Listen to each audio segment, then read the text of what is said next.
Hi, and welcome back to Focal Point on the AFR Talk, American Family Radio Talk Network, the most dangerous talk radio network in America. A couple of quick sound bites before we go back to the phones, asking for your opinions, your pre-take on the vice presidential debate on Thursday night. This is a Democratic representative. Number to call, by the way, is 888-589-8840. Here is Keith Ellison. He is, I think, one of two Muslim congressmen. You know, and it's interesting. There's an Arkansas politician that's got himself in big water because in big trouble because he said that, I'm trying to remember that slavery may have turned out to be a blessing in disguise, I think was his phrase, for black Americans, because his point is they were transported from Africa to America, where now slavery was a terrible thing. It was a horrible thing. Nobody defends the institution of slavery. I think it's just a gross display of inhumanity. And if we'd followed the Bible, we never would have had slavery in the United States, because Paul says in 1 Timothy 1 that one of the things that's appropriate to have laws against is the slave trade. Anybody who traffics in human flesh, whether it's sex trafficking or slavery, there's no room for that in a just and civilized society. So first slave ship came to America, 1619, should have been turned away. Slave traders should have been taken into chains. You never should have had slavery even start. And if we'd followed the Bible, it never would have happened. So the Bible, again, a solution to our public policy problems, not the problem. But his point, and he didn't say that the right way. There's no way you can say that the right way and not expect to say it that way and not expect to get blowback.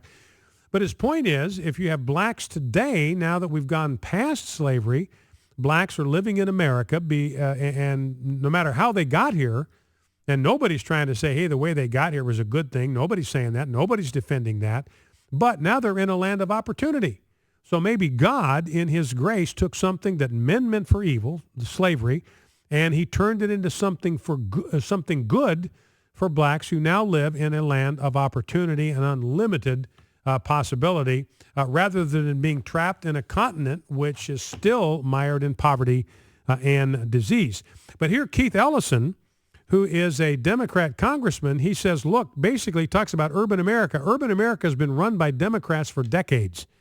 And essentially, he doesn't even realize what he's admitting here. He's saying that, look, under Democrat governance, they have made things worse for black Americans even than the Jim Crow laws did in the South. I kid you not. Let's listen. Yeah, I have stories about the enforced labor and slavery and Jim Crow and all that kind of stuff. But still, the people love the land. And here's the thing.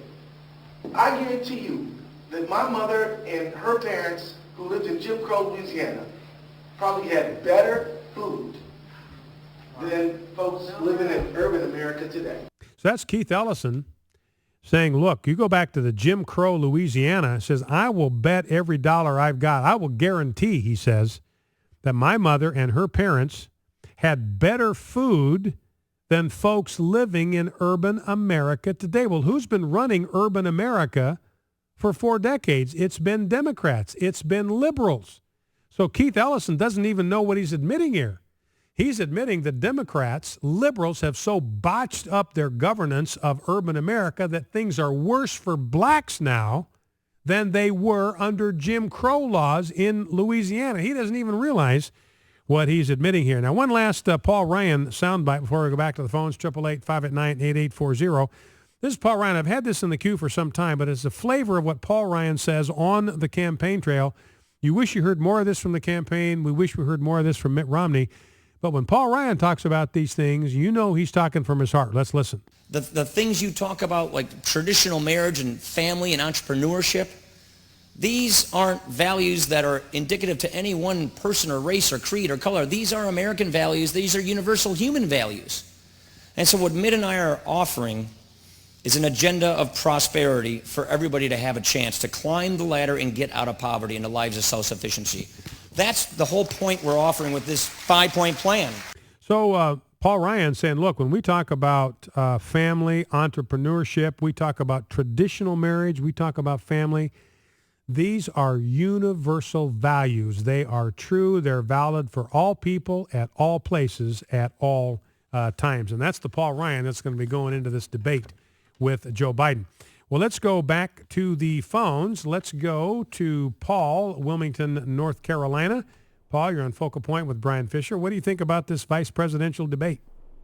I am really looking forward to it. I do remember the debates of 4 years ago with, I did happen to catch Joe Biden and Sarah Palin, and she did hold her own against him, even though they were running on the hope and change feel good, and now they're just hoping things change, from day to day. And, the little pipe dream that they had proved to be there's no substance to it.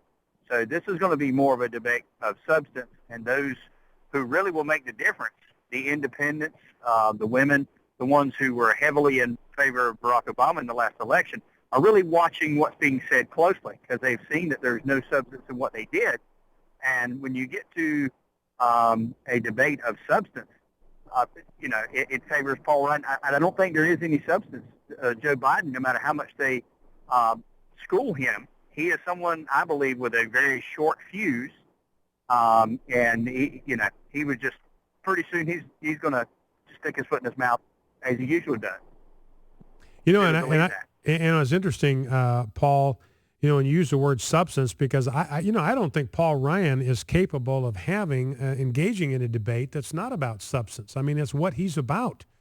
I mean, he's about genuine public policy that will make a difference, that's sound, that's well-reasoned, that's well thought out, that's well organized, that's well planned. It's got dollars attached to it. It's got time frames attached to it.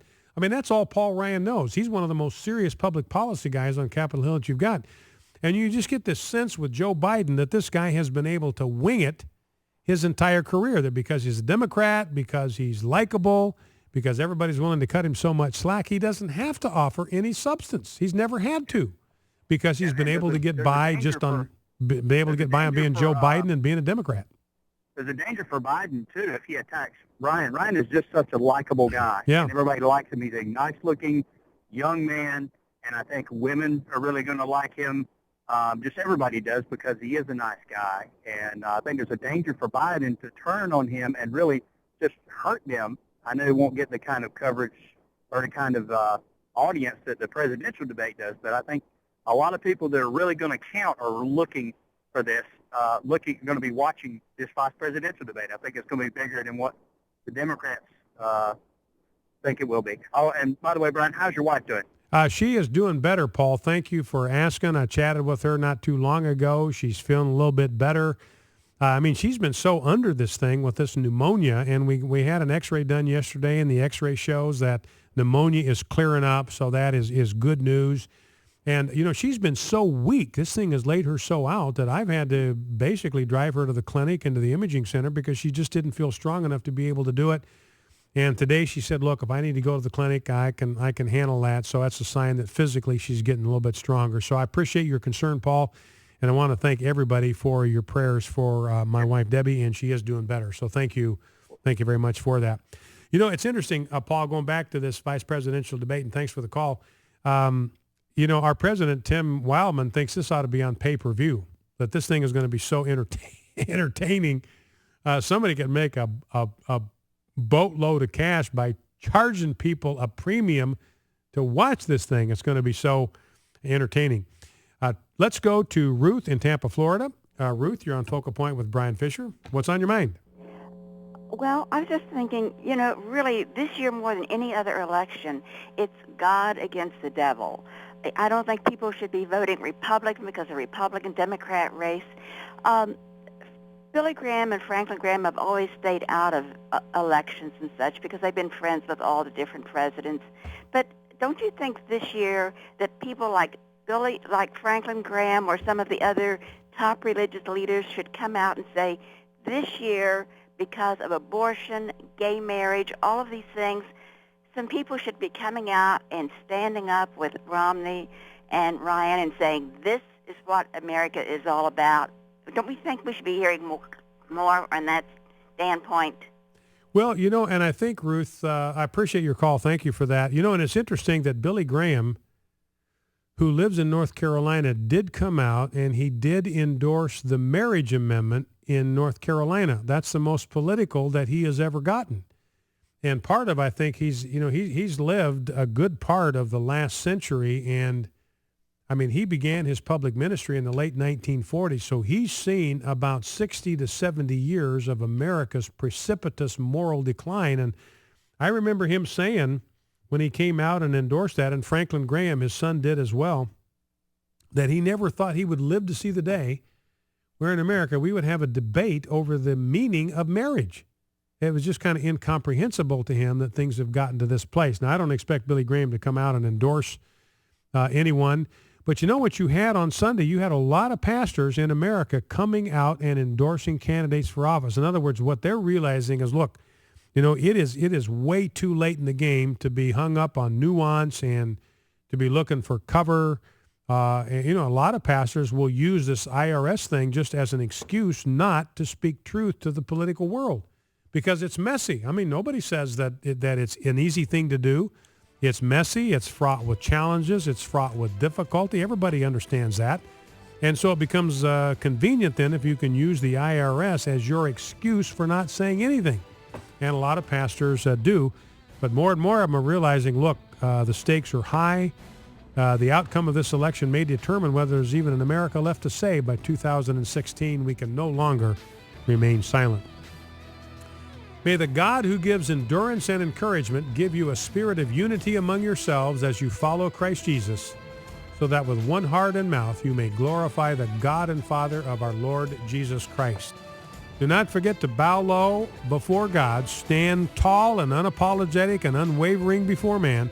Stand in the gap where God's assigned you, and never forget, with God's help, ladies and gentlemen, you and I, as Todd Aiken is proving, we are fighting a winnable war. See you back here tomorrow. The views and opinions expressed in this broadcast do not necessarily reflect those of American Family Association or American Family Radio.